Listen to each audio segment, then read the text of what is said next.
Hey, my name is Coach Paul Cipriano. Today I'm going to be coaching you through how I like to coach the power clean. Power clean is a full body power move, and it's pretty technical, so we're going to go through a couple different things. I'm going to have my athlete go out and approach, and we're going to start off by taking you through every step using a PVC pipe to start out with. So hold the PVC pipe. Normally the bars can be already on the ground, loaded up for them, but for this teaching purposes, we're going to start with just the PVC pipe. So I'm going to have him grab it, close pronated grip just like we've got. I'm going to have his hands be about wider than hip shoulder width apart. And I'm going to have your athlete's feet be hip to shoulder width apart as well. Toes can be pointed slightly out.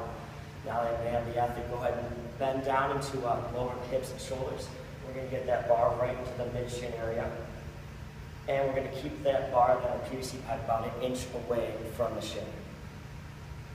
Butt's going to be down below the shoulders. I'm going to really coach up, pulling the shoulders back, pushing the chest out, making sure this is real tight back here. In doing so, we want to make sure that the traps up here are nice and relaxed. We're going to keep the head in a nice and neutral position, and this is going to be our starting point where every portion of the lift will begin from. From here, we're going to coach up that first pull. So the first pull, the athlete's going to extend from the hips and knees until the bar gets right above the knees. So stop right there, perfect. And we're still getting that chest out, shoulders back, so everything's nice and tight. Once the bar has gotten above the knees, we're going to go into that transition phase of the scoop. During this phase, the athlete's going to just rapidly reflex the knees to kind of bring yourself a little bit more underneath the bar, and that prepares you to go into that second pull. Now the second pull, the athlete's going to drive up with the ankles, knees, and hips, reaching that triple extension, which is so critical to so many sports.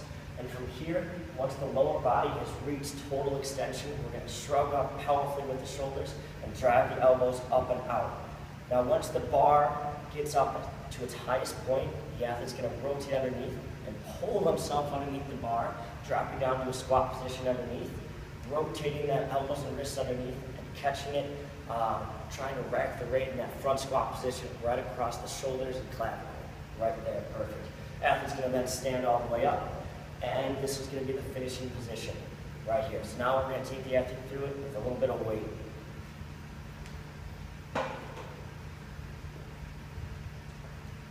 Perfect. So athlete's going to approach the bar, going to position the feet hip to shoulder width apart. Going to go ahead and squeeze the butt. That's also going to center the spine right underneath yourself. And we're going to go down and grasp the bar.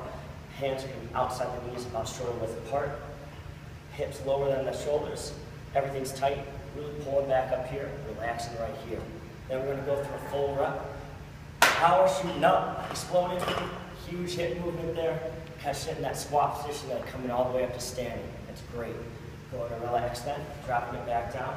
A couple common mistakes you're going to see with this is anytime the bar starts flying way up for the athlete, you want to make sure we're pulling up vertically, and everything's in a very vertical line of pull, so keep that bar real close to the body. A couple other things you might see are rounded back. We really want to coach out that good posture the entire time. Chest out, shoulders back. And from there, we want to make sure that our athletes are, again, directing all the force vertically. We don't want any jumping jack style catches where the athletes are spreading their feet way out underneath themselves. We want to keep their feet closer to underneath their hips and shoulders. Replacement lifts, if for some reason you have an athlete who can't do power clean, another different exercise you can have them do, such as the trap bar power pull or T-Rex squat jumps or different sorts of things like that, depending on their injuries. Or you could go into the derivatives of the power clean, hitting up a low pull or a high pull, movements such like that. But that was a great job with our athlete right here. Then again, my name's Paul Cipriano. Thank you for watching.